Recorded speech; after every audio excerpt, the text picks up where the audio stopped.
Assalamualaikum warahmatullahi wabarakatuh. Alhamdulillah, wassalatu wassalamu ala rasulillah habibina sayyidina Muhammad wa ala alihi wa ashabihi wa tabi'ina lahu bi ihsan ila yaumiddin. Amma ba'd. Kita lanjutkan tadi pemanasannya adalah topik yang sepenggal pertama. Jadi istri tidak baik. Tentunya pertama kalian berbenah dong menjadi orang yang solehah yang baik. Tapi ternyata biarpun kalian baik, kalau ternyata kalian salah mencintai, kebaikan kalian akan mudah dihancurkan. Jadi targetnya nanti adalah suami yang soleh, suami yang baik. Amin. Amin ya Allah. Dan ayo kita merangi hawa nafsu dan kesombongan dan kebodohan yang merasa punya ikatan-ikatan yang sudah menjurus kepada keharuman. Na'udzubillah, mungkin bukan kalian, ada tukar-menukar foto yang tidak pantas dan sebagainya. Dia telah mengajari kerusakan hati. Jangan mau dengan orang-orang seperti itu yang tidak takut kepada Allah sekali, sangat mungkin tidak takut keburukan. Yang melakukan kehinaan, na'udzubillah, yang pernah berzina sekali, selagi tidak segera tobat, mungkin dia 2, 3 dan seterusnya. Maka tadi gue ingatkan, semoga tidak ada di sini misalnya yang terjerat dalam beratnya memilih yang terbaik karena memang sudah terlanjur dinodai. Ini banyak kebodohan, seorang perempuan sudah terlanjur dinodai, malah dianya semakin terikat dan lengket karena dia tidak menggunakan akal cerdas. Dia punya banyak kekhawatiran tentang foto disebar dan sebagainya dan sebagainya, sehingga dia susah untuk mengambil langkah berpisah menuju kemuliaan, sehingga akhirnya dia akan tetap mengikuti kebodohannya sampai kehancuran. Kebahagiaan sudah tidak ada lagi setelah. Baik, maka siapapun, jadi tadi ada 2 model. Yang pertama adalah yang hatinya masih kosong, plong, tidak ada masalah, aman.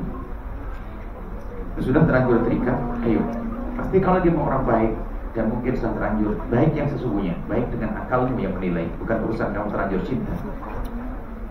Memang dia baik, secara benar-benar baik, sudah berpikirlah melangkah kepada meresmikan jalinan. Biarpun itu dalam bahaya, kadang-kadang sudah tidak jujur lagi dalam menilai.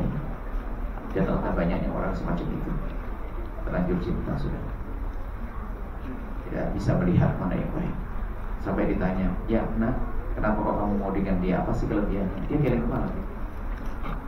Tidak ada kelebihan, hanya terlanjur terikat dengan janji.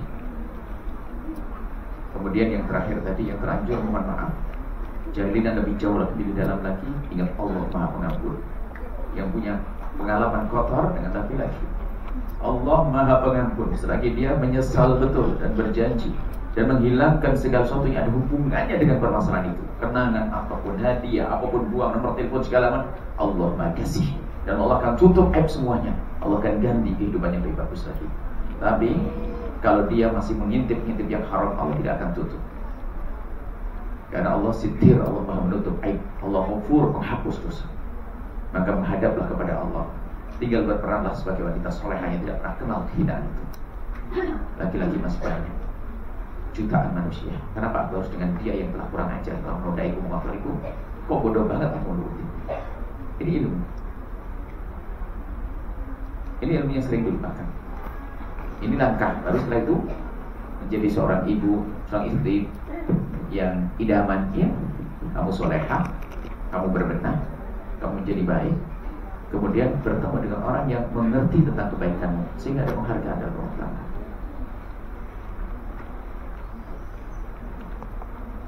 Seorang perempuan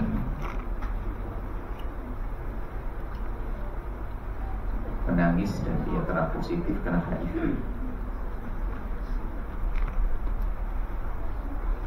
Rupanya suaminya adalah orang yang biasanya kepotokan. Hanya dia sampaikan, kalau kamu hanya takut dengan HIV, rendah banget. HIV itu ujung-ujung mati. Matinya orang sakit, mati syahid, mati dunia.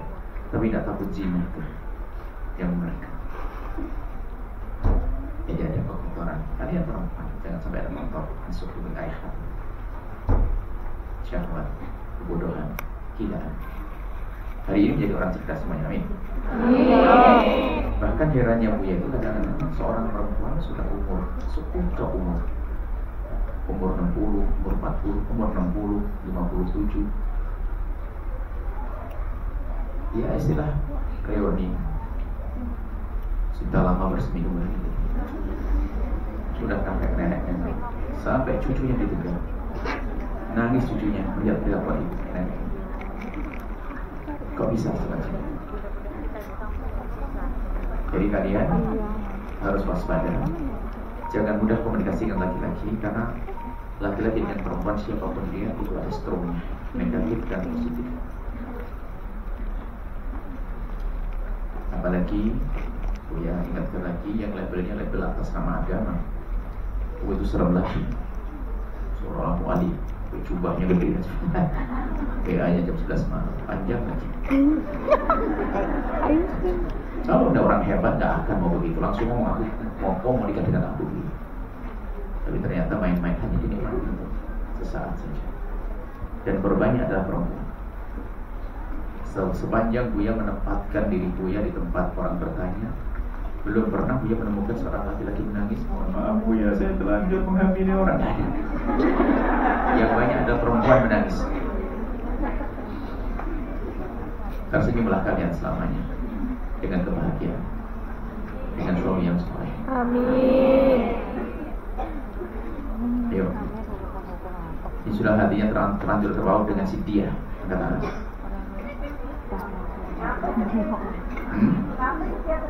Gimana? Langsung ditinggal. Gak ada perlunya. Jujur. Kalau kalian jujur dengan Buya akan ketemu yang baik. Percuma kalau kalian bukan baik akan menyiksa kalian. Menyiksa berbuat zalim atas nama cinta.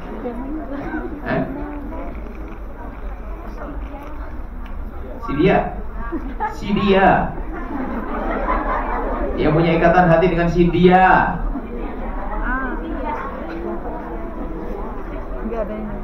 Dan jujur nih, dia akan matangkan dulu ini, sebab untuk menjadi di bawahnya ini adalah dari situ.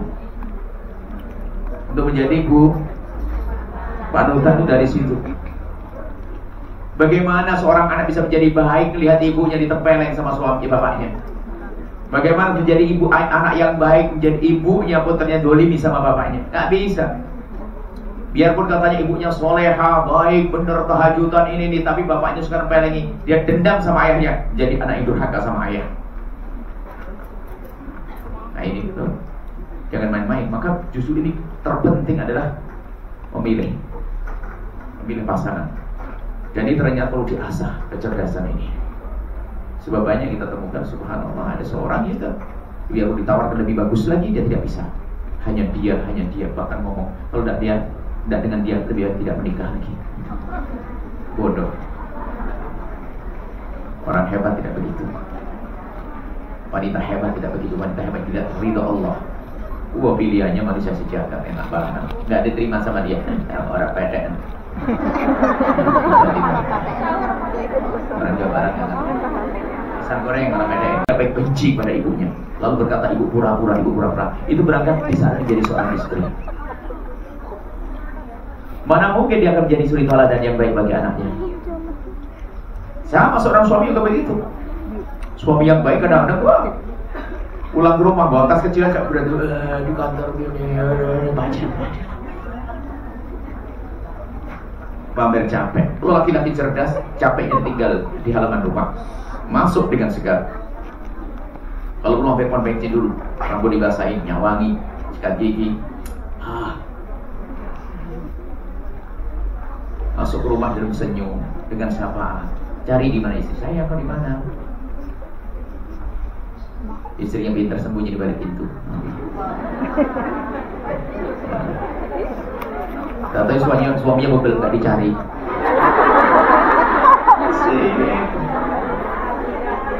Kasihan. Pengennya ngamalkan ilmu mesra, makanya nggak ada kesepakatan. Akhirnya suami, ngapain di situ mah? Ya Ya Allah, nasib itu. Makanya mesra itu dilatih. Kemesraan perlu seorang suami. Oke lah suamimu biar nasihati nanti, biar denger. Ini bab istri. Rumahmu rumah cinta. Nggak ada perlunya seorang perempuan ngangkat suara. Jadikan suamimu itu adalah kalau patuh menjalankan tugasmu adalah karena mencintai. Begitu juga seorang istri, jadikanlah jika engkau menjalankan sesuatu karena mencintai suami. Ada ya dua model wanita. Di saat suaminya mendatang, dia terkokoh-kokoh pergi ke pasar belanja kesukaan di suaminya. Kenapa kok ibu terkokoh-kokoh? Kenapa? Dia takut nanti suamiku suka marah. Enak nggak begini nih? Tak tahu satu juga kekopoh-kopoh. Kenapa kamu?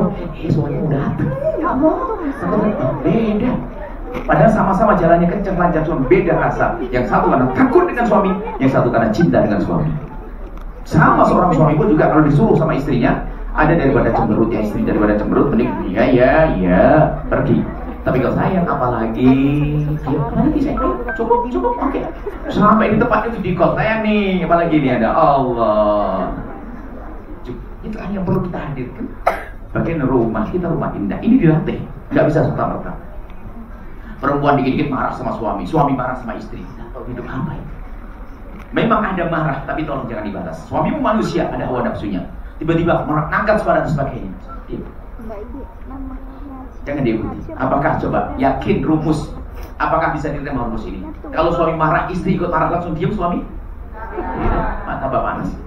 Loh, kenapa kok kamu harus ikut marah juga? Itulah. Dan sama emosimu juga buat emosi istri suamimu deh. Jadi sebetulnya itu akan penyakit nular. Mohon maaf. Kalau memang di sebuah rumah tangga ada suka ngangkat suara dan bentak-bentak, dia adalah penyakit induk, akan beranak pinak nanti. Istri suka cemberut marah-marahan. Akhirnya bukan. Sang istri yang suka marah-marah dan sebagainya, dikit-dikit marah. Suami stres kena mental juga, suka marah juga. Akhirnya apa? Anak kena semuanya. Rumahnya rumah marah-marah. Kalau ini serius, ini mau ayo yang indah. Sehingga yang dilihat oleh anak apa? Panutan. Oleh anak, ibu dan ayah kompak dalam cinta, dalam kasih, dalam kemesraan. Anggap saja anakmu buka kamarnya, melihat kalian, kamu dengan suamimu di meja makan sambil cubit-cubitan, suap-suapan. Oh, apa yang ada di hati seorang anak? Kagum, hormat, cinta. Mikir kalau langgar ibu. Kalau saya nakal ibu, ayah ikut marah. Kalau saya menggelar, tertanam di hatinya kekaguman. Kenapa? Lihat ayah ibunya kompak. Tapi itu orang sebelah itu lihat. Anaknya keluar kamar, lihat ayahnya. Ya gini ya, ada dari kemarin kalau. Wah, itu drama, udah beres-beres. Yang sinetron, udah selesai-selesai. Anaknya lihat. Coba, kalian belajar serius ini. Ini ilmu jarang diajarkan. Hanya upungnya cari duit, besok berantem, balik lagi ke Hongkong. Ini gimana hidup kok gitu tuh? Belum lagi dibodoh-bodohin sama suami. Kalau kalian enggak kan, suami kan baik semuanya. Ada. Sengaja suaminya bikin kesel, bikin marah biar pergi lagi dia. Sengaja itu, karena dia cerdas dia. Kalau saya manja-manja kayaknya betah di rumah deh, habis duitku nanti ada bikin masalah, pergi. Enggak, kita lagi asik. Makanya kamu harus cerdas juga. Baik, rumahmu indah. Suami itu gambarannya seperti itu. Nanti semoga kalian bisa cepat pulang. Amin. Harus kamu wujudkan keindahan. Anggap saja begini coba. Kemesraanmu kepada pasanganmu harus kamu tampakkan di depan anak, agar jadi panutan bahwasanya keindahan harus diciptakan. Saling menghormati agar mereka tahu. Kalau engkau menghormati suamimu, suami menghormati kamu. Ibaratnya bapak ibu duduk di kursi, anaknya pulang sekolah. Sang anak tiba-tiba mau salim dengan ayahnya. Di saat mau salim dengan ayah, tiba-tiba ayah menghindar, tangannya diangkat. Sayang, anak soleh, pintar. Kata Nabi Muhammad, ibumu 3 kali baru ayah. Ayo ke ibu dulu sayang. Langsung diantarkan ke ibunya. Umi mau salaman. Uminya juga menghindar tangannya. Bentar dulu sayang. Di rumah kita imamnya adalah ayah. Sana ke ayah. Sang anak bingung, tapi di balik bingung adalah kagum. Loh, ini adalah hal yang harus wajib kalau Anda ingin menjadi anak di hadapan hari. Panutan dalam apa? Panutan anak untuk menghormati suami, panutan suami, panutan anak untuk menghormati istri, ibunya. Pokoknya harga mati deh, nggak ada cekcok, nggak ada ribut di rumah kalian. Kalau kalian masih mempertahankan emosi, ada. Dan mohon maaf, nasihat Buya ini tidak berlaku pada dua manusia. Jika kalian dua manusia ini segera keluar, buka pintu. Pertama adalah orang yang tidak pernah mengoreksi diri, hanya nyalahkan pasangan. Bukan belajar untuk dirinya sendiri, ini model. Sehingga kalau dengar ceramah itu yang kebayang pasangannya, hanya karena tempatnya berbeda. Kalau jejer bareng misalnya, suaminya sama istrinya, jejer bareng begini, Buya lagi ngomong, suami harus begini. Istri harus nyimak, dengar tuh. Model begini gak bisa bener. Suaminya pun juga enak, tahu gitu. Atau lagi sang suami, sang ustaz lagi ngomong, istri yang baik harus begini, patuh, lembut ini. Nah, dengar. Ini kebiasaan model begitu. Itu adalah kelihatan sederhana, akan tapi itu watak. Jadi bukan ingin berbenah. Kalau hadir pengajian bukan ingin berbenah, koreksi suaminya dong. Dia koreksi dirinya sendiri. Orang begini nggak bisa benar. Sehingga kalau disalahkan apa? Abang juga sih. Abang juga. Begitu kalau disalahin. Padahal kalau hebat, ya kamu jangan begitu, udah nggak baik. Abang, subhanallah, aku kira abang dulu sebelum nikah ganteng, tapi sekarang berani ingatkan aku tambah ganteng. Ya itu dong. Jadi beri motivasi pasangan untuk berani ingatkan kita. Jangan katakan abang juga gitu dari kemarin tuh. Ayo yang begitu angkat tangan, didoain biar cepat sembuh. Jelek itu agak jelek, harus. Ini kita menemukan problem tuh begitu. Kalau diingatkan bukan insaf. Padahal bagi kita Nabi Adam kan, Nabi Adam di saat makan buah khuldi diingatkan langsung, Rabbana dzulamna, saya dolim, saya salah ya Allah. Gitu. Iblis diingatkan, kenapa kau tidak syukur maka Adam? Ana khairun minhu. Aku lebih bagus. Ini modelnya. Ada iblis pakai, sekarang banyak iblis pakai kerudung.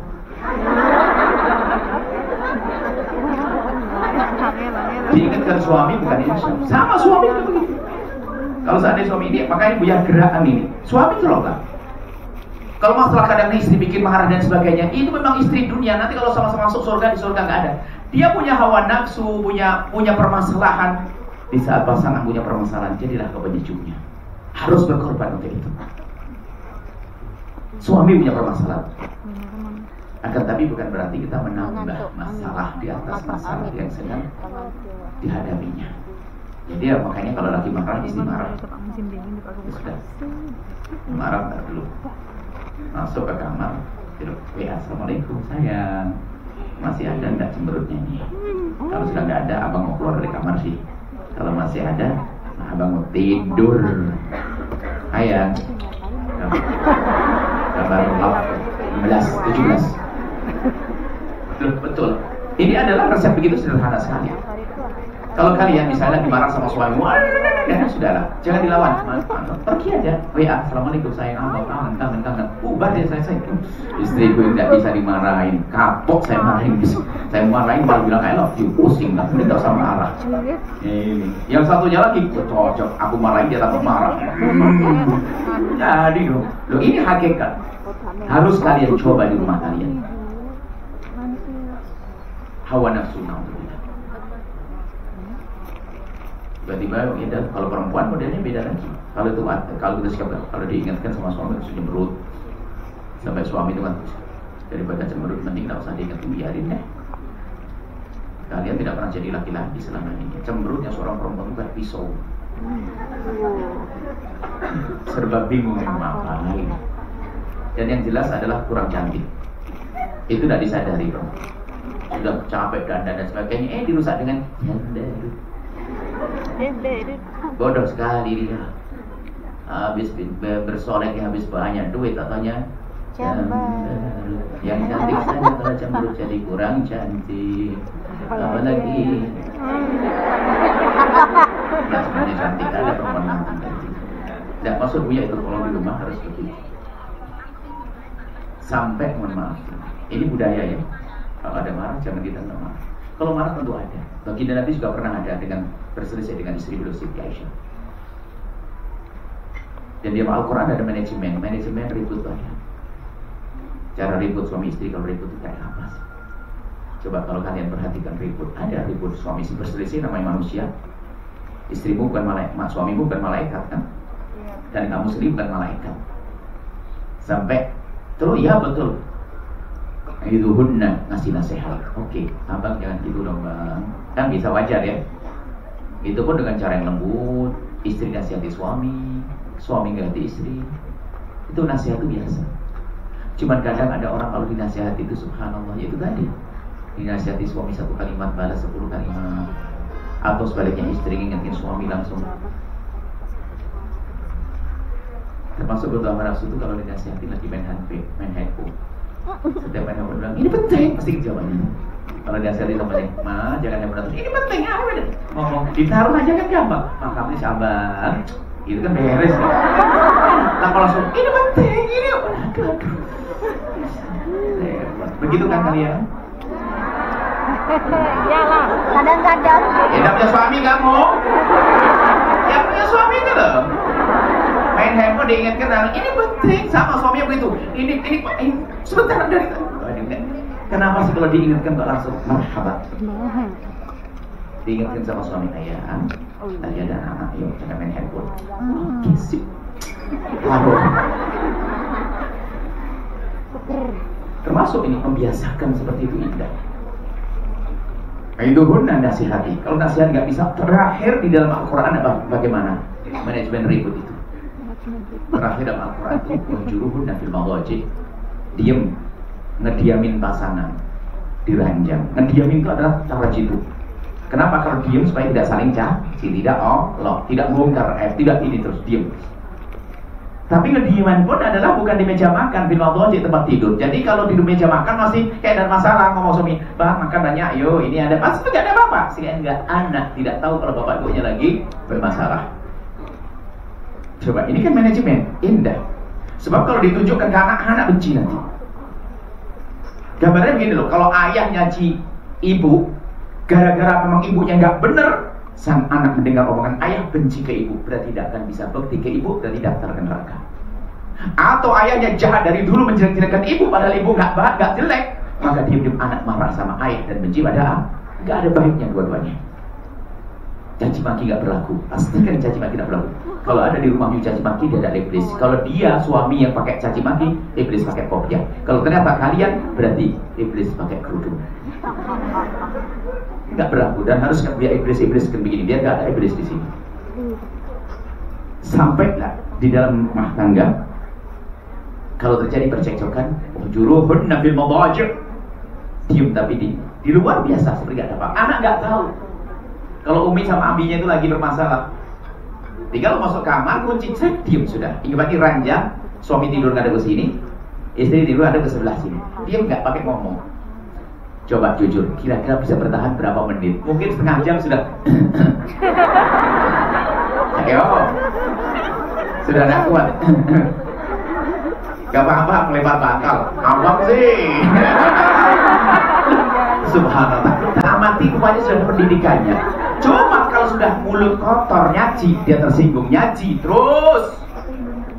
Ayo. Seperti siapa itu? Nggak ada di sini kan? Yakin? Alhamdulillah. Loh, ini termasuk sederhana tapi tidak pernah diperhatikan. Ego hawa nafsu. Orang kedua yang nggak bisa dengar ceramah Buya ini, tadi pertama kan? Yang pertama adalah orang yang selalu menyalahkan orang lain, nggak mau koreksi. Itu bahaya. Yang kedua adalah nyerah dengan watak. Memang saya dari dulu begini, kalau mau ya sudah. Waduh. Wah ini repot manusia begini, sudah lah pasti bikin kerusakan ini. Kalau ada begitu siapapun dia adalah penghancur. Apalagi menisbatkan kampungnya, kan saya dari Madura, saya dari Batak, saya dari Sunda, saya jawab, satu suku di bawah. Oh yang jelek dia. Ini ada model orang menyerah dengan wataknya. Kalau ingin watak kasar ada, tapi berubah di saat dia punya kesadaran. Sayyidina Umar bin Khattab. Tidak ada orang punya watak sekeras Umar bin Khattab sebelum tersentuh hatinya. Jadi di Arab itu kalau punya anak perempuan itu malu. Dan biasanya orang Arab itu adalah bepergian lama. Tiba-tiba pulang menemukan anaknya sudah mulai gede, 3-4 tahun sudah diajak ngomong. Artinya sudah ngerti. Kaget Umar bin Khattab punya anak perempuan, malu dia. Dan dikenalkan oleh ibunya tentang ayahnya. Seorang anak baru melihat ayahnya itu mulai dekat senang sama Sayyidina Umar di bawah ke tengah padang pasir, dibonceng. Senang anak ini gak pernah diajak main sama ayahnya, diajak main sama ayahnya. Di tengah padang pasir ngajak mainan lagi, ayahnya gali-gali gitu. Ayahnya gali. Setelah dalam begitu naik jenggotnya kotor. Sang anak tuh melihat jenggot kotor abahnya itu gak tega, apa jenggotmu kotor, dibersihin. Setelah sang anak selesai bersihkan jenggot, dipikir sang anak langsung dimasukkan ke liang dan ditahan hidup-hidup. Ayo, apakah ada orang saat ini sekejam dia? Tapi Sayyidina Umar bisa tersentuh hati menjadi orang sangat lembut. Makanya jangan ada menyerah dengan watak. Itu hawa nafsu. Apalagi sekarang alasannya saya kena mental. Orang kena mental sama kena jerawat. Sudah kena koreng jangan diobati. Seperti orang punya mental gak pernah mau diobat. Kalau merasa punya mental berobat dong ke psikolog sana. Seperti orang gorengan ajib, jangan. Koreng itu kan enak lagi digaruk. Biarin. Gak ada orang begitu, bodoh aja gitu. Korengnya di mentalnya. Makanya kalau sudah kamu merasa punya mental, kenapa? Gini termasuk. Kalau sudah emosimu gak stabil, jangan-jangan ada sesuatu. Mental tadi. Kalau mengenai mental berobat, jangan menyerah. Jangan nyuruh pasanganmu sabar dengan kamu kena mental. Kena mental kalau dibiarkan menjadi orang gila. Orang kena mental bukan orang gila, tapi semua yang punya mental, hanya kan tadi berbeda-beda. Ini 0, ini 1, ini 2, ini 50. Ini semua. Ada macam-macam. Jadi ada macam-macam tingkat stresnya, tingkat permasalahannya. Nah, orang kalau sudah alasannya selalu memang saya begitu dari semuanya. Ini nggak bisa benar, nggak boleh menyerah dengan itu. Harus dia. Oh, saya harus berobat. Ini permasalahan di mentalku. Saya punya mata keras. Tidak ada. Jangan menyerah. Sebab kalau menyerah dengan mentalnya ini, wataknya ini perusak rumah tangga. Sehingga yang ada adalah pasangan yang takut marah, kalau emosi tidak ada kemesraan. Melayani suami pun adalah terpaksa dia. Suami melayani istri terpaksa, tidak dengan keindahan. Sehingga tidak bercerai pun hanya karena terlanjur punya anak. Baik, ini gambarannya. Tolong rumahmu harus rumah indah, rumah bahagia, tidak ada mengangkat suara, tidak ada mencaci, tidak ada mengolok, tidak ada membentak. Pastikan ayo dengan biasa kayak lembut.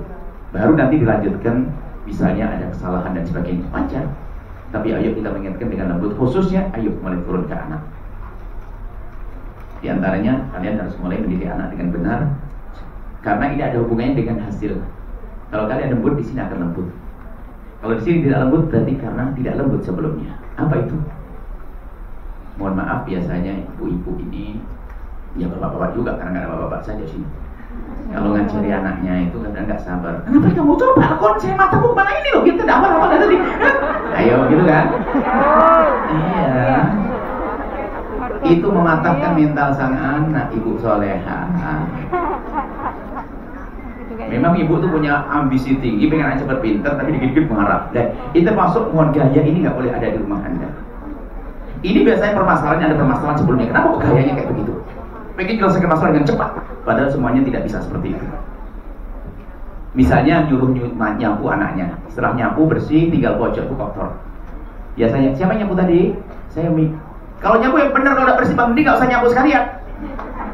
Ini ada model ibu begini. Ada kan? Ada. Banyak. Karena kenapa begitu? Hidupnya dengan pasangannya memang gayanya keras begitu. Sekarang dari yang pertama sudah mulai lembut, sampai sekarang tidak begitu. Soleha, dengar. Siapa yang nyapu tadi sayang? Saya Umi. Oh, Masya Allah sayang. Terima kasih sudah bantu Umi nyapu, dapat pahala, soleha, baca umur berkah didoain. Ya sayang, makasih sampai dicium. Sayang, cuma nanti kalau mau nyapu lagi dan bagian sini harus paling penting tuh yang kolong-kolong tuh ya sayang ya. Oke, siap. Itu dong, jangan dipatahin. Sebab banyak orang tua ternyata menjadikan hilangnya cinta. Kenapa? Anak-anak mau bagian dipatahin. Suruh beli terong, katanya keluar timun. Gimana? Beli terong keluar di timun. Marah enggak kira-kira? Nggak, memang gitu modelnya. Coba, kalau seandainya sang ibu di saat saya tadi minta beli terong, keluar timun, sama-sama buah kan? Sama-sama mulainya dari T, ya kan? Terong sama timun, ya kan? Modelnya kurang lebih sama kan begitu? Coba, makanya kalau disuruh tuh dengar, kalau salah terus, kupingnya itu kayak cantelan codil. Apa aja ini ibu model apa? Loh, coba ini salah mohon, ini budaya jelek. Coba aja, Anda itu mungkin bisa sadar kalau begini. Kalau begini tanya, sayang, terima kasih sudah dibeliin ya, masya Allah, makasih, bantu Uminya. Cuman sayang, Umi tadi minta terong atau timun? Coba, anaknya bingung, ibunya juga bingung deh. Ya Mi, jangan-jangan ibunya salah ngomong, ayo. Mungkin nggak salah ngomong. Mungkin salah ngomong. Loh, mungkin makanya jangan buru-buru marah, karena nggak direkam kan? Ini budaya itu, mohon maaf, ini contoh kecil, tapi budaya orang tua begitu ini merusak anak, sehingga anak tuh salah lagi, mama saya nggak ada benarnya. Artinya apa? Kerjakan sesuatu artinya paling juga dimarahi, sehingga mau sekolah pun dia, sehingga takut ditanya, kamu tak pertanyaan mana? Ibunya pun bukan terima kasih sayang sudah memondok sekolah, makasih Pak. Nah, sudah berapa kamu? Jadi gara-gara sudah bersih menurut anaknya berapa jus? Kok enggak naik jusnya? Daripada ini sengaja dihadirkan masalah sederhana, itu ada hubungannya dengan keindahan pada akhirnya. Kalau saya tanya, sayang, Umi tadi minta terong atau timun? Kalau sang anak bilang timun Umi, berarti kayaknya saya yang salah. Dia yakin betul dia, ya kan? Kalau anak bimbang juga. Oh iya Memek, jadi sudah sayang, timunnya akan dimasak bikin apalah acar. Cuma Umi butuhnya timun. Terong sayang, terong ya. Saya belikan ya. Jangan salah sayang ya. Ya Umi, enak begitu. Itu dalam segala hal. Hari ini kita menemukan seorang anak telepon anak santri. Telepon ayahnya selalu gemetaran. Kenapa jusmu kok nggak naik-naik? Kenapa Quran? Jus nggak naik itu? Nggak begitu ibu. Dia punya mental yang harus besarkan. Tolong ya. Jadi termasuk suami dan jangan gampang nyalahan. Ya tuh, beli aja salah gini, terima kasih dulu, ngapain sih? Nah ini yang harus kita hadirkan, budaya hidup yang enak di dalam rumah tangga kita. Itu adalah kumpulan ketidaknyamanan itu menjadikan kejenuhan, menjadikan sehingga tidak ada mesra. Akhirnya naudzubillah, setan membuka celah-celah untuk yang haram. Jadi jangan dianggap sepele. Indah itu dibangun perlahan demi perlahan. Bukan seperti beli kerupuk langsung jadi, saya beli 10 juta mesra. Nggak ada. Harus ada proses. Prosesnya dari dirimu sendiri sebelum dia. Sehingga dalam bercinta nanti kalian sudah terlatih. Kalau diklat cinta itu panjang. Jadi dalam bercinta itu adalah pelajarilah cara pasangan mencintaimu, jangan menyuruh cara pasanganmu memahami cara mencintai. Ini penting. Ya, kalau tidak punya cinta kayak kalian sebagian yang nggak paham bahasa cinta, yang mungkin cinta. Ayo, paham cinta nggak? Rasakan nanti indah, indah sekali subhanallah. Sebelum masuk surga sudah kayak di surga. Ya Allah. Baik. Jadi termasuk urusan anak. Jadi ternyata menjadi suri teladan itu dari situ kisahnya. Dari kamu mengingatkan yang baik. Jadi tolong motivasi jangan hanya mematahkan saja. Mungkin ada anak gak naik kelas, jangan dipatahkan juga. Hibur dari sisi lain, sayang, kamu gak naik kelas. Hanya kelasnya saja gak naik, tapi kamu dapat pahala gak sayang? Pahala. Kayak gitu dipahamkan. Jadi memberi motivasi terus, sehingga dia akan nyaman duduk dengan ayah, nyaman dengan duduk bukan setiap duduk sama ibu nanti kalau tidak disalahkan ditanya ini itu dan sebagainya, target tinggi. Kenapa kamu nilai berapa ini? Kok turun? Nah, akhirnya paling ketahuan. Akhirnya apa? Dia sudah pesan sama orang untuk membuat rapot palsu. Bayar dia 500.000 rapot palsu. Persis. Distorkan di sekolah beda. Ini karena apa? Anak ibunya biasa marah-marah, mengajari jahat juga pada akhirnya.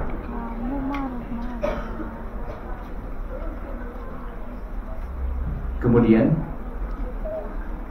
biasakan hadir dalam kehidupan anak. Hadir dalam kehidupan anak. Suatu ketika kalau bertemu dengan anak, maksimallah duduk dengan mereka. Saya teringat ibunda tercinta. Sampai kadang-kadang kalau ingat Umi itu, saya berharap kalau ibu-ibu kayak Umi semuanya kan enak. Jadi waktu kami belajar, waktu dulu tuh sekolah itu, tidak pernah beliau tidak ada di samping kanan kami. Setiap hari. Orang kampung. Mana yang tadi dari Wonogiri itu? Dari Kolomayan. Wonogiri tadi itu. Kolomayan, Serengat, Ponggo, Dita Biluas, Pongseden, Kolomayan, Dusun. Jadi Umi itu di samping kami, sambil dia baca megang tasbih, kemudian sambil ngupasi beton di kreweng sama kacang di kreweng, linju di kreweng. Ngerti di kreweng ora?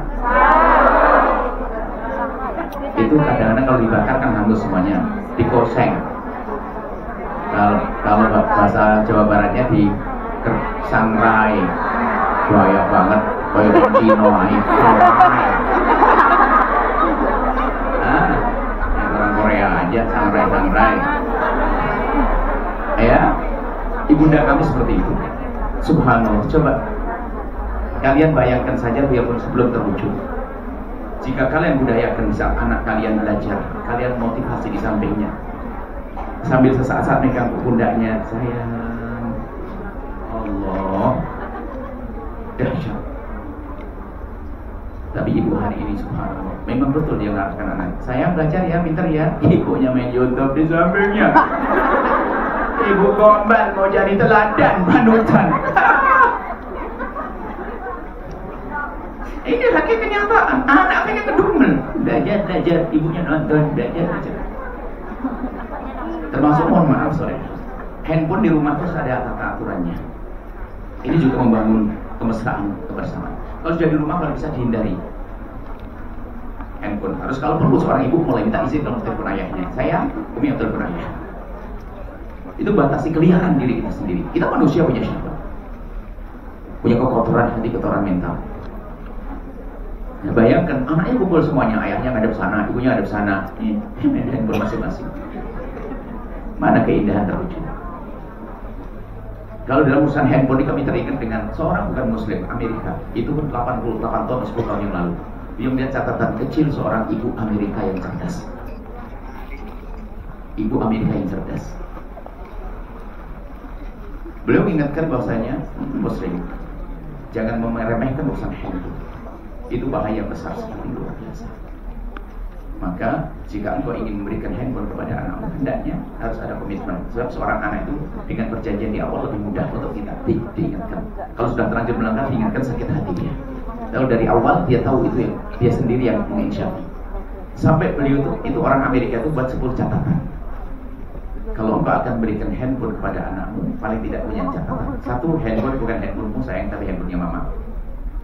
Kedua, handphone tidak boleh pakai PIN sayangnya. Okay? Ketiga, handphone hanya di saat kau berada di luar. Sampai di rumah kan tuh komunikasi sama Ati, sama Umi, sama. Jadi, kemudian handphone setelah sampai ke rumah diletakkan di sana, Umi bisa buka sewaktu-waktu. Umi pun boleh pakai sewaktu karena HP handphone Umi. Ada 10 poin. Hari ini na'udzubillah. Dan Buya menemukan langsung kejadian anak dibebaskan dengan handphone sampai rusak urusan jalannya gara-gara apa? Ibunya memberikan alat waktu ibunya kerja di luar negeri. Dikirim alat elektronik yang bagus dari luar negeri. Dari sudah dia ngerti perzinaan segala macam. Ibunya di luar negeri kerja keras, pengen menafkahi anak, merusak dengan yang dikirimnya. Itu nyata. Itu hakikat.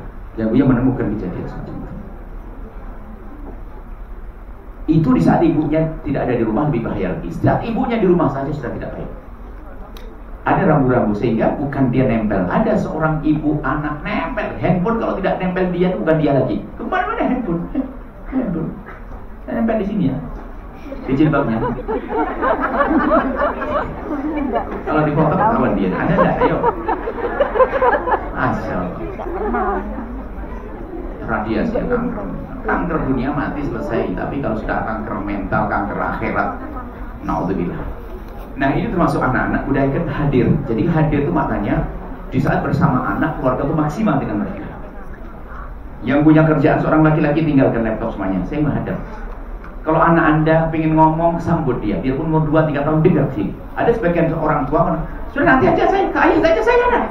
Ayo sibuk. Gimana bisa baik? Kalau seandainya ada anak pengen apa saya? Terus. Biarpun anak kecil datang ngomong, dilatih. Dia berani mengungkapkan keinginannya. Udah meyakinkan pada dia bahasa kita mendengar. Oh, Masya Allah sayang. Oh, anak Umi pintar banget ya. Terus. Tapi sekarang enggak, karena sibuk. Ibunya keburu main handphone tadi itu. Na'udzubillah. Oh, subhanallah. Kalau handphone, maaf, sedikit masalah handphone. Hati-hati dengan tontonan di handphone. Itu yang rusak mental. Kalau rusak mental, bukan urusan syahwat. Sampai suatu ketika seorang perempuan, ini kejadian. Dan ternyata dia 1-2. Dia tampak soleha, tidak pernah keluar rumah seolah-olah. Ternyata dia main handphone. Suaminya mencukupi. Secara seks suaminya sangat mencukupi. Cuman ini nggak tahu kan setelah suaminya marah mau cerai, sehingga Buya tak tanya permasalahannya, sehingga tahu kronologinya gimana. Dan Buya harus mendamaikan orang ini. Ternyata perempuan ini kalau di rumah, suaminya kalau pergi, dia biasa nonton film horor, film yang nggak baik. Cuman setelah nonton film yang nggak baik, rupanya ada berkembang, dia pengen coba komunikasi dengan orang. Kan ada promo-promo untuk kipolan yang seks segala macam dan sebagainya. Rupanya dia punya kenalan untuk komunikasi. Pura-pura dia masih pakai kerudung, ada dia seorang yang keluar, kayak pakai cadar lah ibaratnya. Sangat menjaga diri kalau di luar, orang nggak mengira kalau dia adalah ternyata kepeleset pada akhirnya. Sampai suaminya waktu cerita tuh nangis, nggak kebayang, nggak ada orang ngira kalau istri saya begitu. Rupanya di kamar mulai wajahnya mulai nampakkan, disanjung leher baik ditampakkan, mana foto lehermu dikirim. Sudah mulai biasa, akhirnya biasa dengan sekujur tubuhnya dilihat lagi. Sudah biasa, jadi hiburannya itu kalau suami tidak ada. Enggak zina, enggak. Rupanya sudah menancap di dia, tontonannya kotor, dia sudah mulai biasa. Subhanallah, suatu ketika hanya janjian saja pengen beli jus di kota. Dari tempatnya itu gak waktu hanya 15 menit ke kota, beli jus. Betul, beli jus. Dan dia pakai tutup begini jadi aman. Beli jus tatoannya nggak tahu, langsung lihat hotel. Hotelnya samping menjual jus. Dia itu kayak waktu nggak masuk hotel dan hanya butuh waktu hanya 4 jam saja. Karena sudah mentalnya rusak, bagaimana? Kan bodoh banget. Dia abadikan itu. Dia nggak sadar, sudah gila sudah. Dapat suatu. Dia nyimpen rapi dan itu terungkapnya sudah waktunya lama. Sampai sang suaminya kalau seandainya boleh dibunuh, saya bunuh. Bagaimana? Dia melakukan dengan fasilitas pembangsaan yang mobil saya semuanya. Menangis dia. Mau dicerai dan sebagainya. Nah akhirnya kita cerita perempuan itu ya kronologinya dia suka nonton yang enggak dan sebagainya.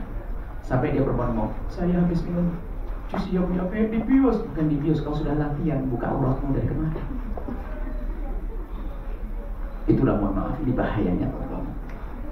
Sudah, nggak perlu. Itu jangan main hati kotor, makin bersyawat. Apalagi saat belum ada pelampiasan dan sebagainya. Pelampiasan yang halal pun nggak boleh diatur suami istri jangan. Kalau engkau nonton film kotor dengan suamimu, artinya mengajari suami untuk nonton. Paling tidak banding-bandingkan. Akhirnya dia ngomong, aku pengen merasa lebih indah. Akhirnya suami mencari di gambar yang lain dan tidak terpesona dengan yang kau miliki. Ini kan problem. Tidak boleh, aku tidak boleh melihat. Haram. Yang indah hanya milik pasangan. Ini termasuk bentuk keindahannya bersyadir. Yang menjadi masalah mentalnya terluka, mentalnya kotor. Sehingga hayalannya adalah sampai suatu kita ngomong betul Bu ya. Sampai saya itu Bu ya, ini perempuan, ini pengakuan juga kan banyak kisahnya. Sampai saya itu kalau bergaul dengan suami saya membayangkan wajah orang lain. Dan ternyata saya menemukan laki-laki gila lagi, bodoh lagi, malah ngomongnya begini. Suruh sang istri membayangkan laki-laki lain. Gila semua. Jadi suaminya menggauli istrinya suruh membayangkan laki-laki lain. Ini adalah memang kemudahan. Karena apa? Coba langsung tutup poin. Saya tidak usah panjang lebar permasalahannya. Mental merusak karena sudah nonton film kotor. Iya. Ini baik kita kembali kepada permasalahan. Itu adalah termasuk juga jangan meremehkan masalahnya. Semakin kalian menjaga, sahabat kalian terjaga, nggak akan mudah tergoda. Kalau tergoda, mohon maaf, tidak ada pelampiasan dan sebagainya. Terus akan melampiaskan.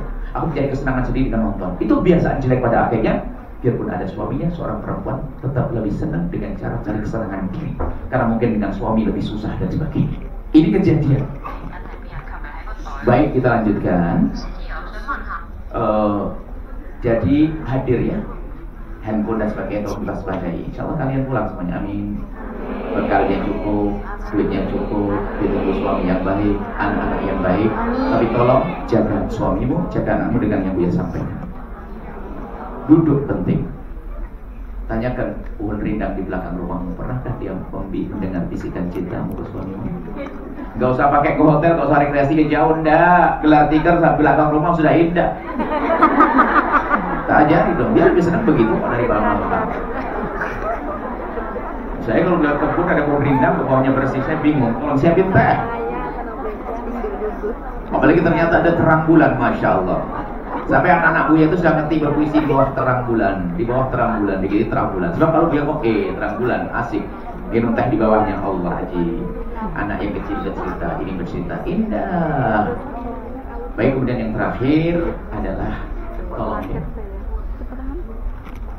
jangan jadikan anakmu benci kepada saudaranya dengan kebiasaanmu membanding-bandingkan. Dan kamu harus adil. Membanding-bandingkan. Coba kamu kayak abangmu. Kenapa sih kamu tidak bisa kayak abangmu tuh? Abangmu tuh gini-gini. Mematahkan mentalnya. Ini maksudnya ingin motivasi, tapi salah. Jangan dibandingkan. Diam-diam dia akan punya kebencian terpendam dan akan subur di hatinya, sehingga dia tidak cinta pada abangnya. Awal perebutan waris itu nanti pada akhirnya. Termasuk orang tua jangan sampai tidak adil. Awas sadari, biarpun ada anak bandung bandel, nggak boleh harus adil tanpa keadilan mereka. Peluk-peluk, ini semuanya. Jangan kalau anaknya itu langsung begini, yang lain nggak. Hati-hati, tidak adil itu bahaya sekali. Apalagi kadang-kadang paling nuruti anak mama. Jadi ada anak satu yang disayang. Kalau dia ngomong apa saja pasti diturutin. Yang lainnya ntar dulu. Sehingga saudara-saudara itu kalau menginginkan sesuatu, itu mesti lewat adiknya. Dek, kamu ngomong abinya. Apa sih kak? Kita mau ke rumah nenek besok lagi. Iya kak. Bah, mau ke rumah nenek liburan ini gimana? Oh, iya nggak apa-apa. Dan kalau dia langsung dikasih, kalau kita bodoh-bodoh. Itu hakikat ya. Ini nasihat sederhana begini itu harus kalian terapkan. Ini kita menemukan problem Buya berhadapan dengan manusia. Kenapa kerusakan anak? Kenapa rumah tangga tidak indah? Bagaimana indah kakak adiknya saling dengki, ayahnya tidak adil. Ternyata keadilanmu adalah suri toladan. Mungkin ada yang baru kau marahi di depan yang lainnya. Kamu bawa ke kamar yang sepi. Saya mohon maaf, minta dimarah kepada kamu ada adik. Saya maafin. Jangan merasa saya direndahkan kepada adikku. Hati-hati. Itu termasuk ilmu pendidikan. Kami mau jadi suri toladan. Panutan. Gambarannya kayak begitu. Insya Allah rezekinya cukup. Amin. Pulang, nggak ada membentak di rumah, nggak ada marah-marah di rumah, nggak ada cemberut di rumah, nggak ada pura-pura sakit di rumah. Dengan anak yang baik, insya Allah. Ini saja yang mau ditanyakan. Bismillah. Suamimu suruh belajar sama Buya. Suamimu suruh belajar bagaimana cara iseng. Ini babnya. Kalau suami tadi bab pertama cari. Ini punya suami. Cari dulu. Kasihan ya, Masya Allah. Di tradisi sebagian kaum kalau ada orang nggak punya pasangan langsung bilang kasihan.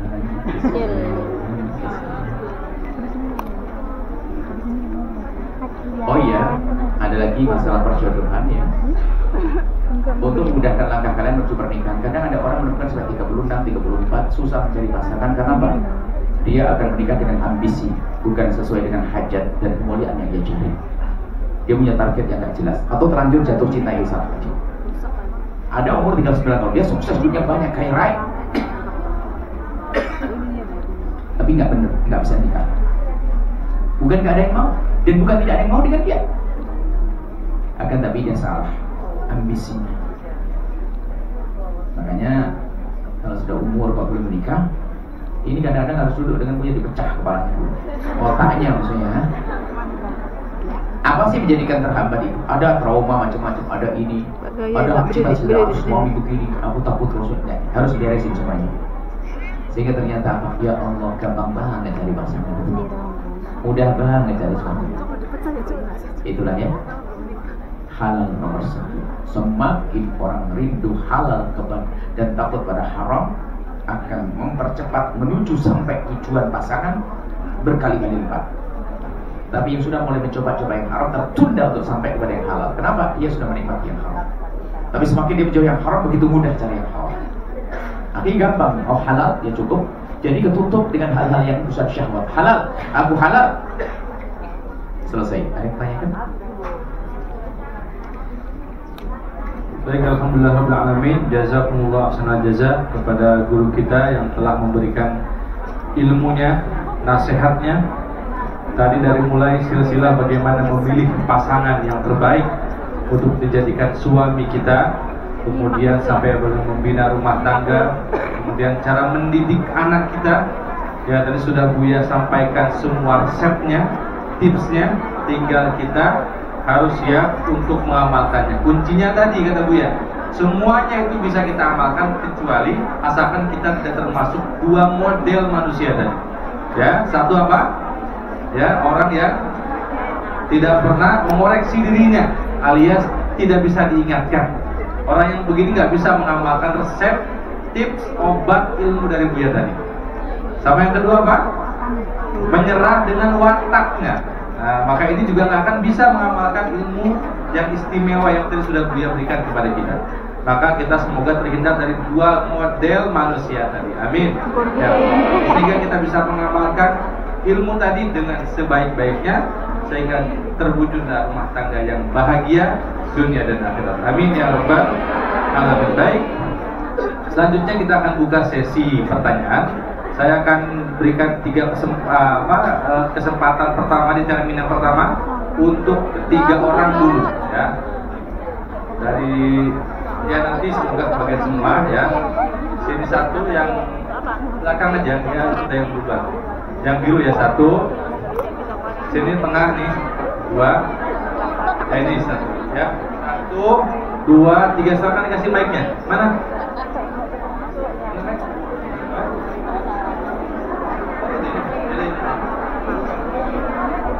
Ya, sebutkan nama, asal dari mana, langsung pertanyaan. 1, 2, 3.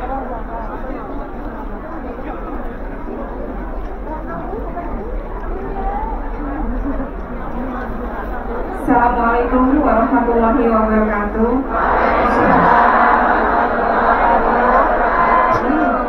Nama saya Wulan, asal saya dari Yogyakarta. Saya mau bertanya Buya, ini tentang pendidikan anak-anak. Karena kita ini kan bekerja jauh ya, tidak ada di samping anak-anak. Saya ingin bertanya, bagaimana caranya parenting kita ingin menjadi ibu panutan seperti yang Buya bilang, tapi dengan jarak jauh hanya bisa mengontrol dari HP kan Buya. Jadi saya ingin anak-anak tetap terkontrol, tapi gimana ya, batin kita sebagai seorang ibu itu kayak ada was-wasnya gitu Buya. Karena kita jauh, nanti jangan-jangan di sana ngomongnya ini udah Umi, itu udah Umi, tapi tidak dilakukan. Jadi supaya kita di sini batinnya tenang, itu dengan cara apa? Terima kasih Buya. Assalamualaikum warahmatullahi wabarakatuh. Secara umum, pernahkah wahai Anda yang punya anak menginginkan anak di depan mata, tak taunya di belakangnya masih melanggar, ada atau tidak?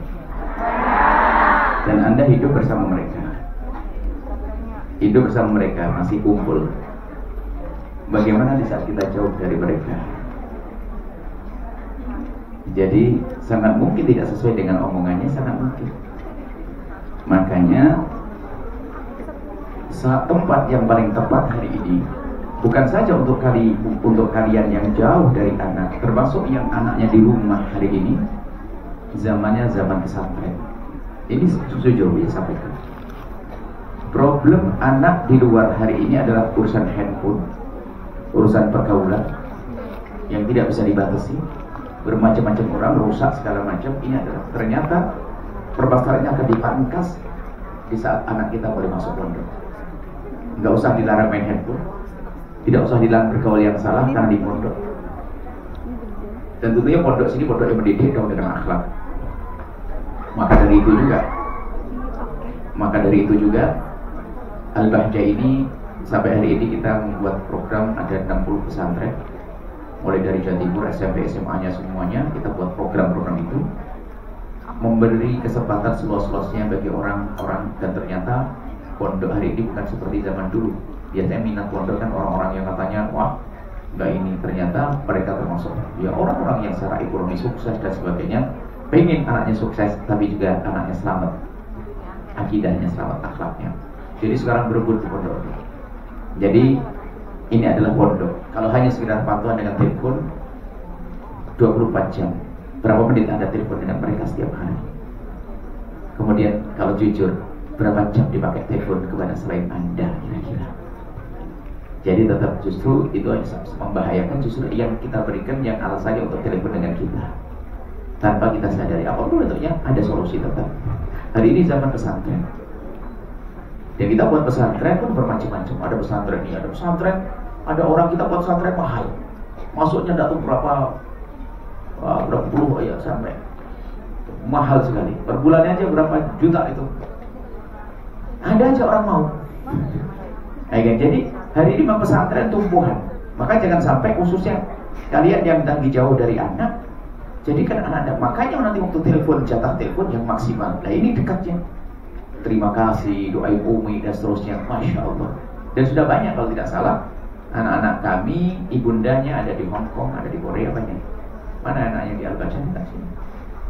Ini ada beberapa anaknya. Itu aman karena tidak usah Anda melarang main handphone. Dan termasuk yang kami ceritakan itu anak-anak di luar itu biasanya justru orang tuanya yang ada di luar itu kadang-kadang dikirim dengan alat-alat itu yang bagus-bagus, yang lain belum punya. Pamannya nggak berani. Bahkan bisa saja ada temannya, sepupunya ikut menikmati handphone itu. Rusak harga.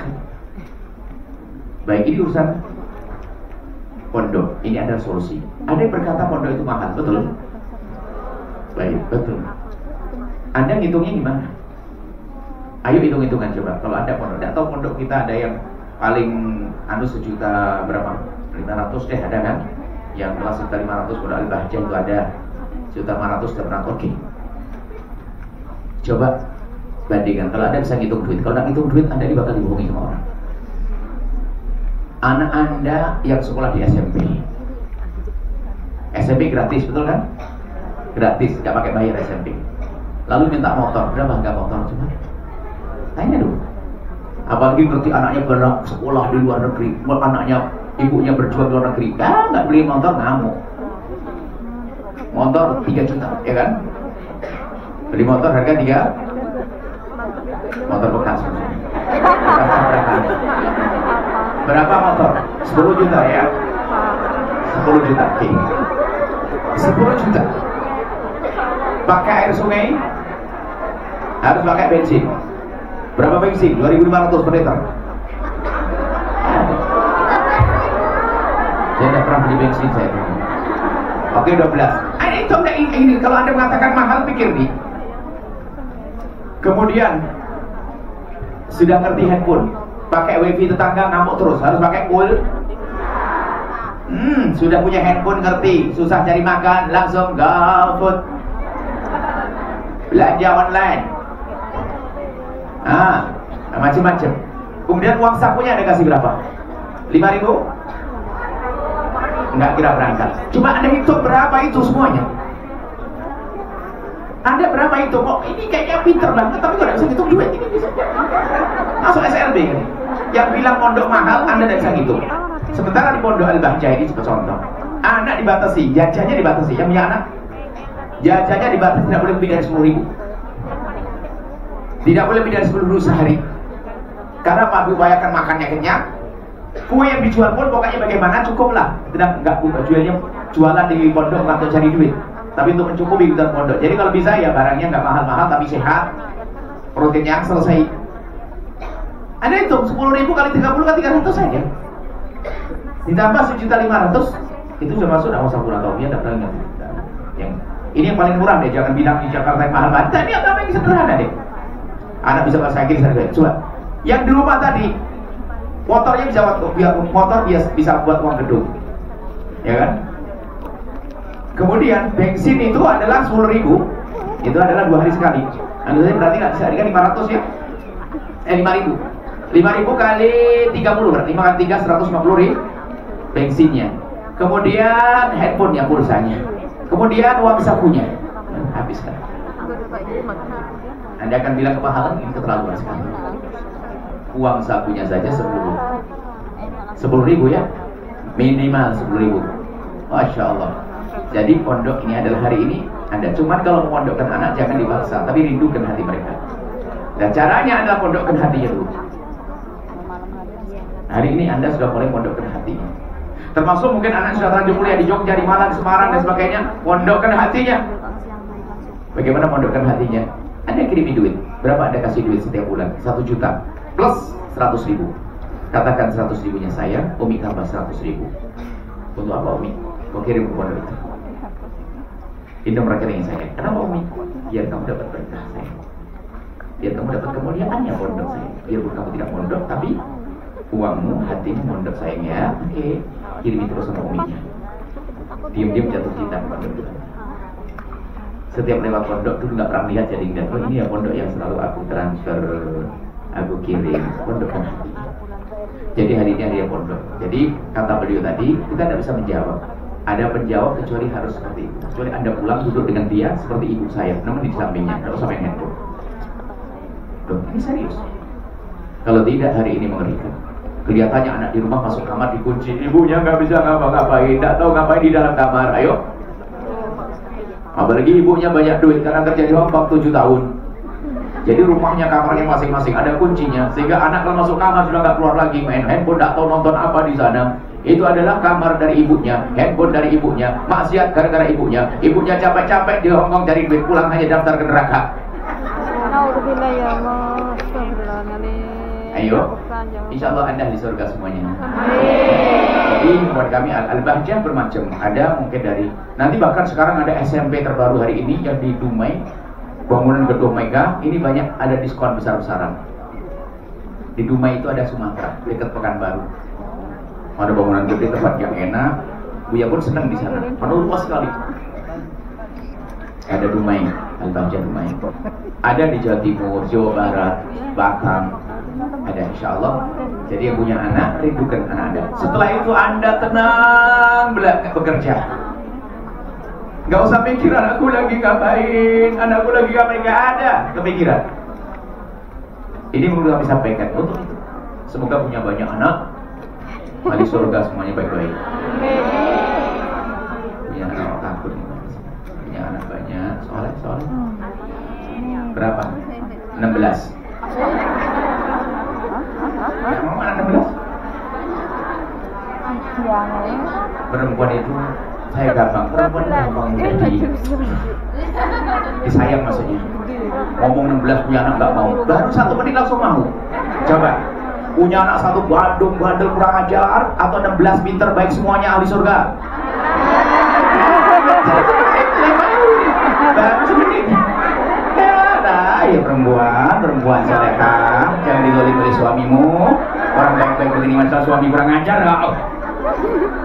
Orang baik begini kok 1 menit aja bisa ditundukkan. Masa suami tidak bisa tundukkan istri-istri baik kayak gini? 1 menit langsung 16 mau. Nikah dulu. Ayo salehah semuanya, ayo silakan. Ibu siapa? Pondok ya? Jangan khawatir rayu nanti. Baik. Alhamdulillah sudah terjawab Ibu dari Ibu ya.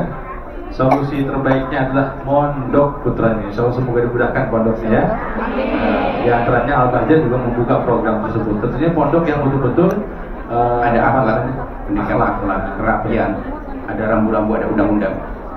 Gurunya jelas dan lain-lain. Silakan bisa ngobrol juga mungkin nanti sharing dengan anak-anak apa ibu-ibu ya sudah memondokkan anaknya gitu ya. Baik, terima kasih untuk jawaban Ibu Bulan ya dari Yogyakarta. Demikian. Berikutnya kedua yang belakang dulu tadi yang sudah saya tunjuk yang itu. Ini yang tengah. Udah dapat mic-nya? Tolong dikasihkan. Nanti kebagian ya, bergiliran. Silakan. Nama, alamat, langsung pertanyaannya secara jelas singkat.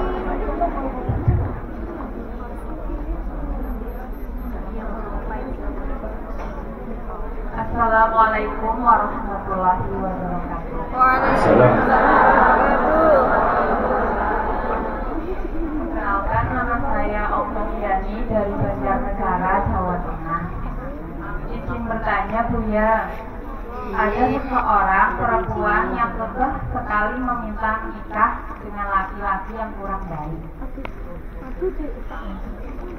Karena sebelumnya laki-laki itu sudah pernah menyebarkan foto yang tidak senonoh di sosial media. Dan orang tua si perempuan itu tak tahu tentang dan orang tua si perempuan itu pun tahu tentang kejadian ini. Dan si perempuan itu minta ke orang tua untuk merestuinya. Tapi orang tua bingung, Buya, gimana harus bersikap. Karena kalau misal tidak direstui, takutnya sang perempuan itu malah bunuh diri. Dan di sisi lain, orang tua itu nggak mau anaknya salah pilih suami. Sedangkan si perempuan itu sudah terlanjur malu. Itu sih alasannya, Buya. Terus bagaimana orang tua harus bersikap? Ya, terima kasih. Assalamualaikum warahmatullahi wabarakatuh. Cukup ya. Yang lain tolong tenang ya, biar segera nanti pergantiannya cepat. Ya, yang lain tolong tenang disimak. Itu yang dia singgung tadi. Banyak perempuan tuh bodohnya tuh berlipat-lipat. Jujur, perempuan seperti itu dia bodoh perlu dikasihani. Sudah tahu laki-laki niat mengancamnya, menyebarkan aibnya. Anggap saja mungkin telah memvideokan hubungan dan sebagainya. Sejelek apapun, lah kok malah mau, kan aneh. Dia sudah tahu bahwasanya laki-laki itu akan menyebarkan. Loh, dia kan berbuat jahat. Itu nanti dalam kehidupannya pun dikit-dikit ngancam dia. Dikit-dikit ngancam, biarpun istri terpelengi habis dengan mau minta cerai. Kamu minta cerai dari aku? Tak sebar, gitu lagi, terus kabar gitu. Oh, laki-laki tidak baik kok. Nah, ini aneh sekali, banyak perempuan semacam itu. Dan termasuk kalau sudah kenal bunuh diri dan sebagainya, berarti tidak punya iman, tidak punya ini. Makanya hari ini jadi orang cerdas. Nggak ada semacam itu. Tak sampai suatu ketika ada orang, seorang perempuan yang betul harus menikah dengan dia. Ditanya senang tidak, ini harapan tidak, kenapa? Tidak mungkin dia. Dia kasih tempo 3 hari. Jujur. Dengan Buya nanti akan Buya ngomong seperti apa. Akhirnya dia pernah menggaulinya, nangis, dan difoto, di video. Berarti kamu hanya pengen nikah dengan dia karena takut disebar? Iya, langsung habis tangisnya. Tidak usah takut, yang nutup adalah Allah. Yang penting kamu jangan berbuat kasar, kamu menghindar saja, menghilang dari kehidupan mereka.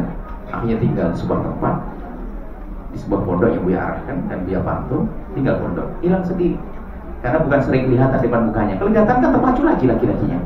Dia sebuah tempat, jadi bekerja, rupanya di tempat tersebut sangat terhormat juga perempuan itu. Karena Pak diam-diam hilang ceritanya dengan laki-laki itu, nggak ada di rumah lagi. Kalau kelihatan laki-laki penasaran lagi karena pernah menikmatinya, apalagi bisa diperas lagi, dan diperas sudah. Sehingga kalau dia minta duit, kalau nggak kasih duit aku sebar. Kalau jadi sapi perah. Apakah ada perempuan yang bodoh dari orang itu? Nggak ada. Makanya itu bodoh sekali perempuan itu. Sampai orang tua yang dilanggar. Makanya tadi dia sampaikan, yang punya masalah dengan masa lalu dengan laki-laki bisa diputus, selesai. Yang penting jangan diganggu dia, jangan dicaci, jangan diolok. Biarkan. Dia pun juga punya hajat, punya syahwat. Dia pengen punya asmara baru lagi. Biarkan, selesai. Kamu yang mulia. Kalau kamu masih mikir dia nggak mikir, karena dia sudah punya 10, ini yang ke-11. Semua mikir apa itu bodoh banget, karena selagi berani menodai, dia bakal mudah menodai orang lain. Jadi dia ingin jadikan perempuan cerdas hari ini. Sampaikan pada perempuan itu, jadilah perempuan cerdas. Bodoh banget, sampai mau bunuh diri. Terlanjur malu. Enggak, Allah yang nutup. Makanya Sehingga menghindar dari tempat yang tidak baik, hijrah ke tempat yang mulia karena Allah, dan hilang dari pandangan, dari peredaran. Setelah itu berita dia kan juga pengen nikah, dia nikah, selesai. Kalau dia nikah gak berani nyebarkan berarti dia mau hancur ke rumahnya, mau diketahui istrinya juga, dia punya masalah juga. Setelah dia menikah, katanya apa? Mau nyebarkan app-nya, bodoh kan dia. Berarti nyebar app-nya pada istrinya juga, selesai sebetulnya. Cuman sekarang perlu orang cerdas. Banyak perempuan bodoh. Kalian tidak boleh bodoh, paham? Sudah selesai, banyak perempuan bodoh dan bodoh sekali. Apalagi marah, itu suaminya langsung nempelin mangkok pipinya. Ketahuan sama ibunya, kenapa anak kok sampai begitu? Nggak laki-laki begitu. Saya yang salah, Ma.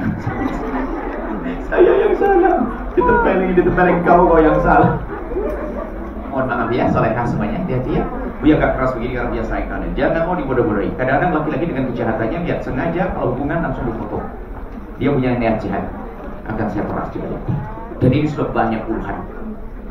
Atau merayu gantung ini tak tanya, dia sudah pasang kamera. Setelah itu ini untuk diperas. Makanya jangan laki-laki bodoh, jangan jadi perempuan bodoh. Naudzubillah. Makanya jika kita mulia, selagi dengan laki-laki bukan mahram, yang bukan suamimu, jangan berduaan dan sebagainya. Jangan bodoh. Hanya dinikmati saja, dinikmati sesaat. Setelah itu dia ketahuan. Naudzubillah. Semoga Allah menjaga kalian semuanya. Amin. Amin. Baik, untuk penanya tadi Mbak Oktavia dari Banjarnegara, cukup jelas ya, cukup jelas dan tegas dari Buya. Solusinya adalah menghindar sejauh mungkin dari lelaki yang tidak baik tadi itu. Insya Allah akan Allah tutup aibnya dan dijaga kehormatan. Ya, begitu sampaikan kepada yang bertanya, dan mungkin barangkali ada yang punya pertanyaan yang serupa, demikian solusi dari Buya. Penanya yang ketiga di terminal pertama ini, silakan Mbak yang kiri ya.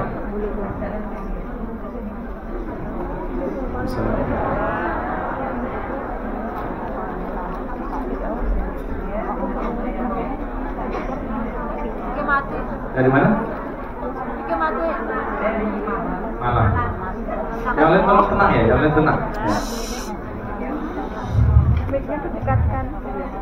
Yang saya tanyakan Ya, sebentar.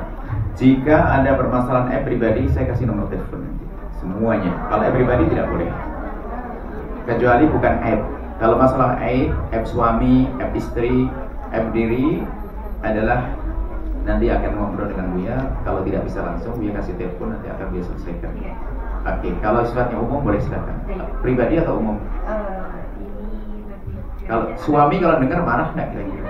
Alhamdulillah suaminya sekarang udah. Entah, baik, kita jangan menjelekkan orang supaya tidak jadi dendam di sana.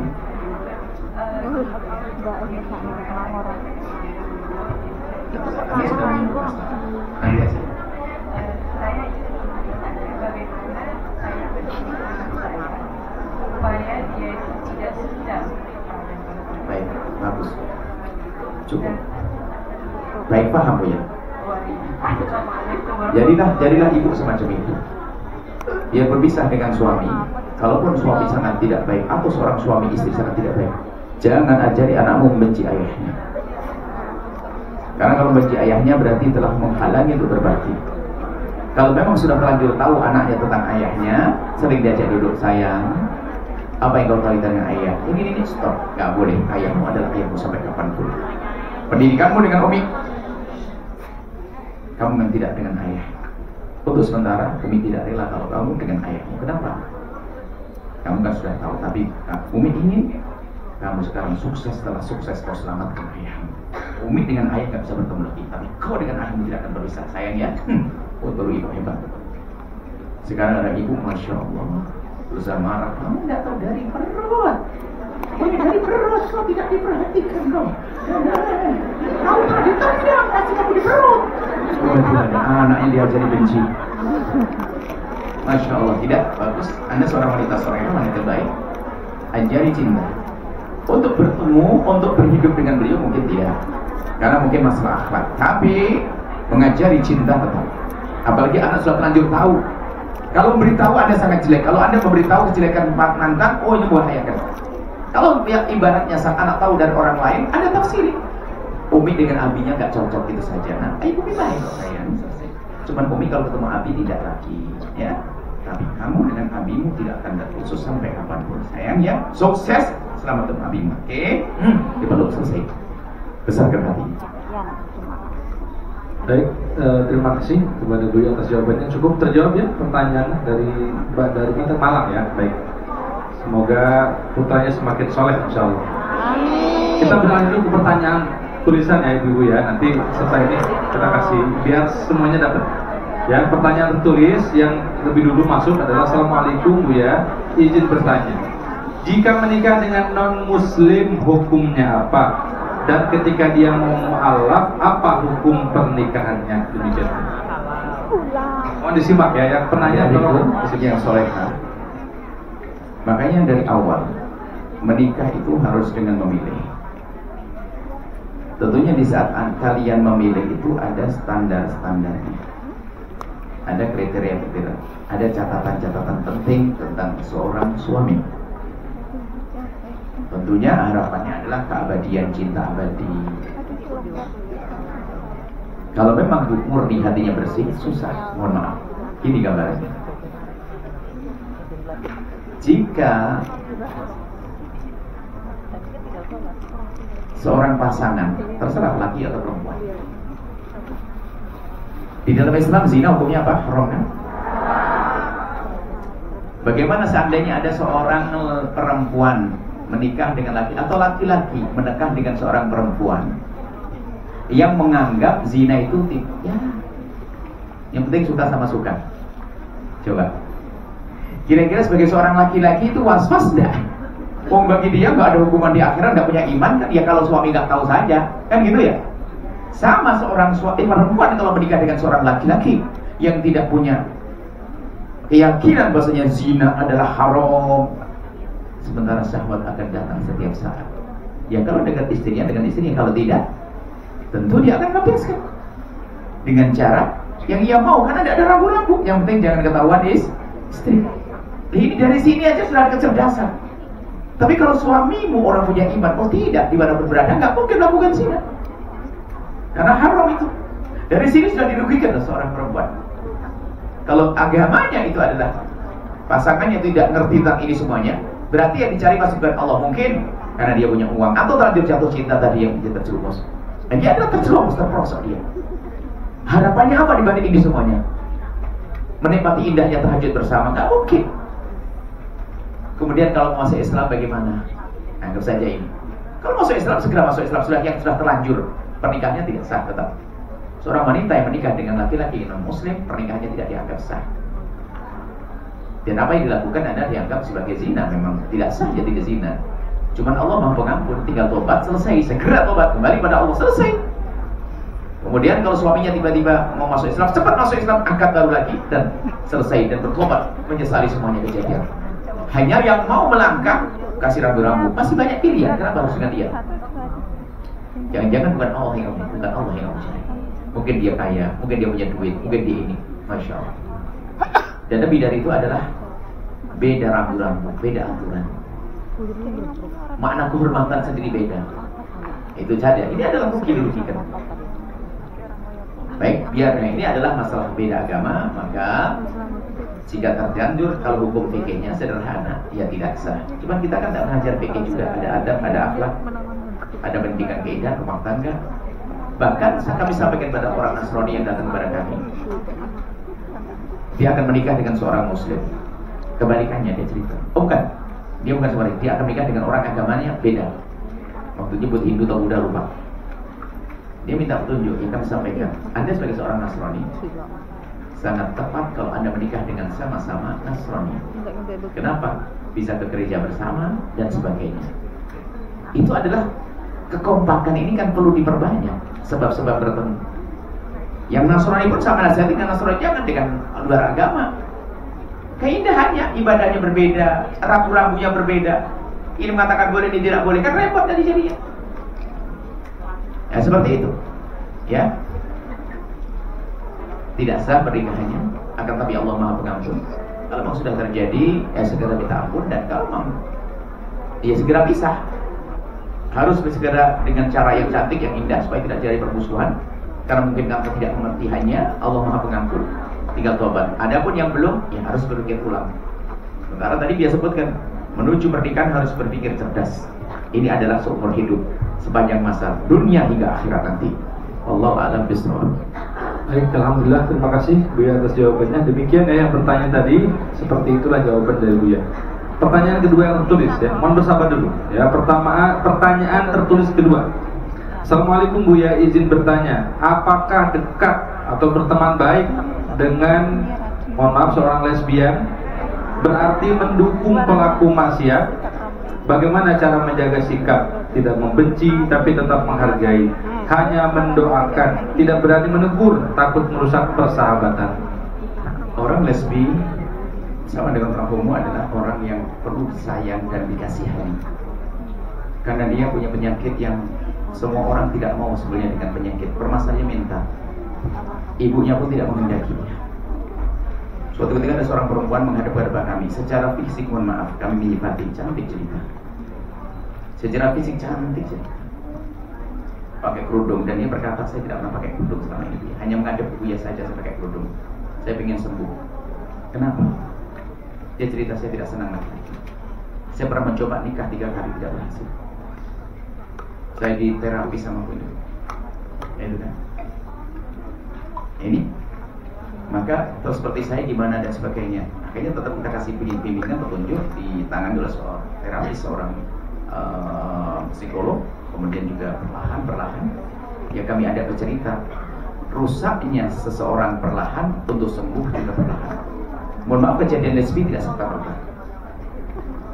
Menjadi seorang lesbi itu tidak serta-merta. Perempuan dengan perempuan pada dasarnya jijik. Laki ketemu laki-laki kan jijik. Cuman karena tidak tahu dilatih biasa, akhirnya jadi biasa.